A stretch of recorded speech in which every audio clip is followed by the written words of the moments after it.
The alarm tore through the station before I had even finished my coffee. Red light swept across the control deck, and a mechanical voice announced a coolant breach in Cargo Bay 4, the same bay where 200 crates of pressurized gas sat stacked like dominoes waiting to fall. I dropped the cup, and it shattered on the floor, but nobody around me even looked at the mess. Every eye was already on me. That was the strange part. An alarm like this should have sent engineers running in every direction, shouting orders, grabbing gear. Instead, the room had gone quiet, and every alien face on that deck was turned toward me, watching, waiting, like they already knew what was coming and wanted to see how I would fall apart. My name is Ethan Marsh. I work as a systems engineer on Halvan Station, a trade outpost sitting at the edge of neutral space where a dozen different species come to buy, sell, and size each other up. Most days, nobody pays much attention to the humans working the lower decks. We keep the lights on, the air breathable, the cargo moving. Quiet work. I liked it that way. Then Kalen Thresh arrived 3 weeks ago, and quiet stopped being an option. Kalen belonged to a species called the Vaith, tall and pale blue, with long fingers that moved constantly, like they were always calculating something. The Vaith were known across the trade routes for two things: brilliant engineering minds, and an obsession with proving they were the smartest species in any room. Kalen had been sent to Halvan Station to evaluate whether humanity deserved a permanent seat on the station council, a decision that would decide how much trade, how much respect, and how much say humans would get in this part of space for years to come. From the moment Kalen stepped off the transport, it was clear the evaluation had already been decided in his mind. He smiled at me the first day, a thin, careful smile, and said my species was clever in small ways but never built for real pressure. He said it like a fact, the way someone might mention the weather. I said nothing back. I just went back to my console and kept working, because arguing with a man who has already made up his mind rarely changes anything. But Kalen was not the type to let silence sit. He needed an audience, and needed to win in front of it, so when the coolant alarm went off that morning, I understood in less than a second that this was not an accident. This was a test, dressed up as a disaster, with real stakes underneath it. I ran for Bay 4 with Grace Holloway beside me, another engineer who had worked the station almost as long as I had. She kept pace easily, boots hitting the metal floor in rhythm with mine, and she didn't waste breath asking questions. She just said one thing as we turned the corner. "He rigged it, didn't he?" I didn't answer. I didn't need to. The moment we reached the bay doors, I could see the readout glowing above the control panel, coolant pressure dropping fast, temperature climbing in the gas containment unit, numbers ticking toward a threshold that would end with every crate in that bay rupturing at once. A real accident like this should have taken hours to develop. This one had built up in minutes, which meant someone had gone into the system and pushed it there on purpose. Kalen stood near the observation window above the bay, arms folded, watching with the same thin smile from before. Around him stood a small crowd of other delegates, drawn by the alarm, curious to see what would happen next. He had turned an emergency into a stage, and I was the one standing on it. I didn't have time to be angry. Anger was a luxury for later. Right now, the gas containment unit had maybe 6 minutes before the pressure imbalance cracked the seals, and 6 minutes was not a lot of time to solve a problem that had been designed to look unsolvable. Grace pulled up the schematics on a portable display while I ran my hands over the physical panel, feeling for the manual override that every station engineer learns to find blind, because sometimes the automatic systems fail, and you need a backup that doesn't depend on code. My fingers found it under a service hatch, exactly where I expected it to be, and I started working the valves by hand, one at a time, matching the pattern I had memorized during training drills that most people considered a waste of time. Grace read the numbers out loud as they shifted, her voice steady even though the room behind us had gone tense and silent. Watching through the window like this was some kind of performance. "Pressure dropping too fast in line 2, she said. I adjusted the secondary valve, felt it catch, and the drop slowed. "Temperature still climbing in 3, she added, and I moved to the next valve, working by feel and memory instead of the digital display that had clearly been tampered with to show false readings. It took 4 minutes to stabilize the system. 4 minutes of silence broken only by Grace calling numbers and the hiss of gas finding its balance again. When the readout finally settled into a safe range, I heard something behind the observation window that surprised me. Not cheering, not relief, but the low murmur of several alien delegates turning to look at Kalen instead of me. He had wanted to watch a human fail under pressure. Instead, every witness in that room had just watched 2 humans solve a crisis by hand, using knowledge that didn't rely on the station's main computer at all. The same computer Kalen must have hacked to create the fake emergency in the first place. Kalen's smile had not moved, but something behind his eyes had changed. He stepped away from the window without a word, and the crowd slowly drifted after him, whispering. I should have known that would not be the end of it. Men like Kalen do not accept a loss quietly. They look for a bigger stage.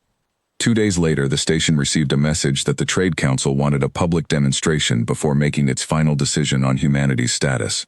Kalen had requested it personally, framing it as a fair opportunity for humans to prove themselves, rather than admit what had really happened in Bay 4.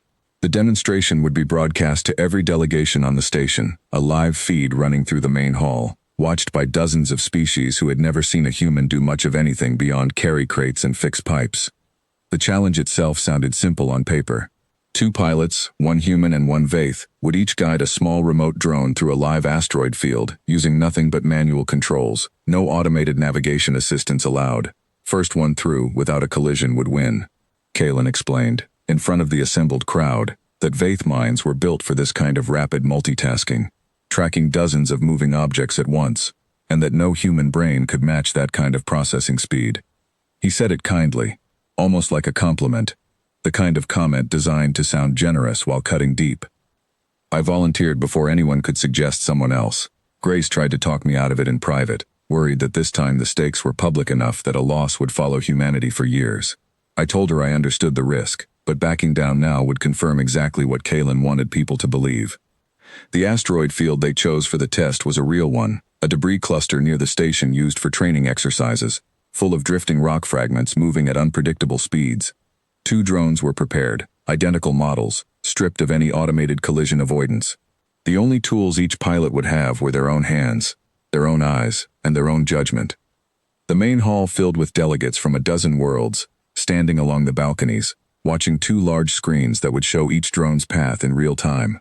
Kalen took his position at one control station, calm and confident, his long fingers already resting on the input controls like a musician before a performance. I took the other station, aware of every eye in that room, aware that this was no longer about me, but about what people would believe humans were capable of for a long time to come. The countdown ended, and both drones launched into the field at the same moment. Kalen's drone moved fast, weaving through the first cluster of rocks with sharp, precise turns, the kind of reflexive speed that came from a brain built to track many moving parts simultaneously. On the screen, his path looked almost effortless, a smooth line threading between danger after danger. My drone moved slower at first, and I could feel the room's attention shift, could sense a few quiet comments already forming about how this contest might end. But speed was never going to be my advantage, and I had known that before the drones even launched. Instead of chasing every gap as it opened, I focused on reading the pattern of the field itself, the slow rotation of the larger asteroids, the way smaller debris trailed behind them in loose orbits. Rather than reacting to each obstacle as it appeared, I started predicting where gaps would open several seconds before they actually did, guiding my drone toward positions that would be safe once the rocks finished shifting into place. It was a strategy built on patience rather than reflex. Patience I had learned not from any technical training but from years of watching weather patterns and traffic flow as a hobby, the kind of small habit nobody in this room would have guessed mattered. Halfway through the course, Kalen's speed started working against him. He had reacted so quickly to the first cluster that his drone was now approaching the second cluster from an awkward angle, forcing him into sharper, riskier turns to avoid a denser patch of debris. I watched his path on the screen begin to wobble, small corrections stacking on top of each other, each one narrowing his margin for error. My drone, moving at a steadier pace, slid through the same section along a path I had already predicted, wide and clean, with room to spare. The room had gone quiet again, the same kind of quiet from Bay 4, except this time it carried a different weight. People were leaning forward now, watching 2 screens instead of 1, watching the gap between the 2 paths change in a way nobody had expected. In the final stretch, Kalen made one sharp correction too many. His drone clipped the edge of a small rock, not a destructive hit, but enough to send it spinning off course for half a second, costing him just enough time. My drone crossed the finish marker 3 seconds ahead of his. The hall erupted, not into applause exactly, but into a wave of overlapping voices.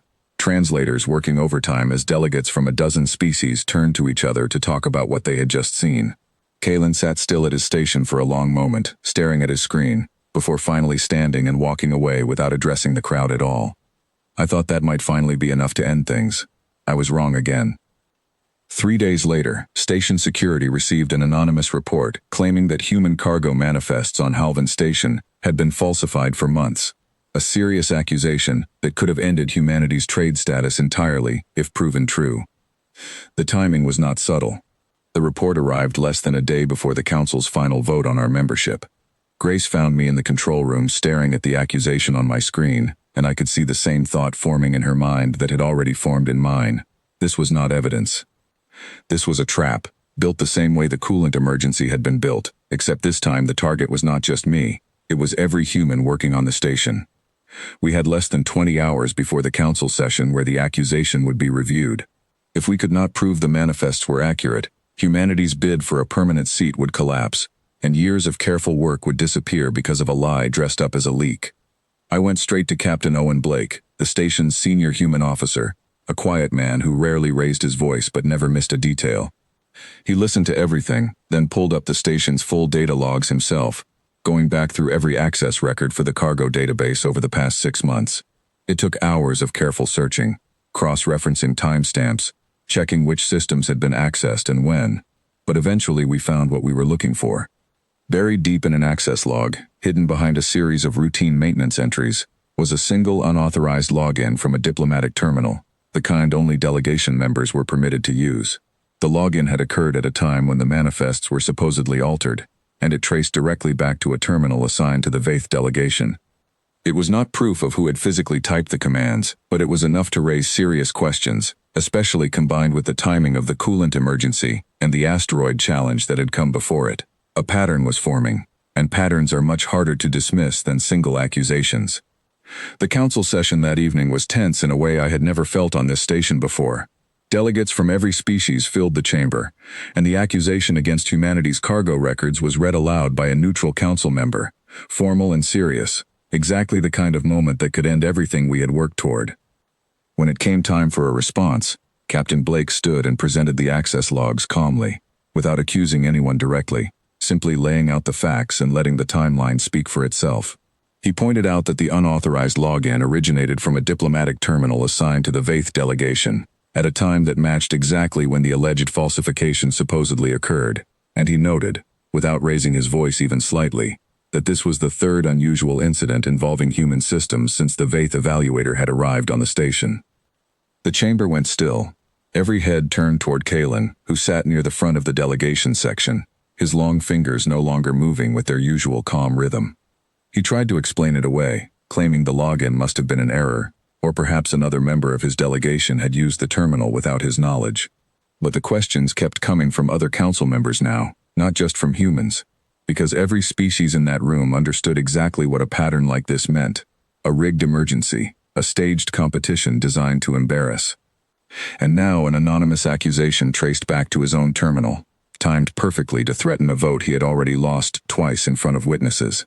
The council chair, an elderly delegate from a species I had never spoken with directly, called for a formal review of Kalen's conduct during his time on the station.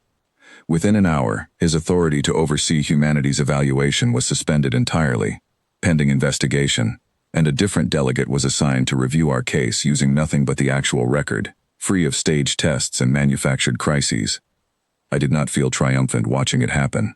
Mostly I felt tired, the kind of tired that comes after holding tension in your shoulders for days without noticing. Grace sat beside me through the rest of the session, and neither of us said much, because there was nothing left that needed saying out loud. 2 weeks later, the council voted. Humanity received its permanent seat, based not on a rigged contest or a staged disaster, but on the actual record of what we had built and maintained on that station for years. Work that had simply been ignored until someone tried to bury it under a lie. Kalen left the station not long after, quietly, without the crowd or attention he had always seemed to need. I heard later through other delegates that his own government had questions for him about his conduct, questions that likely followed him long after he left Halvan Station behind.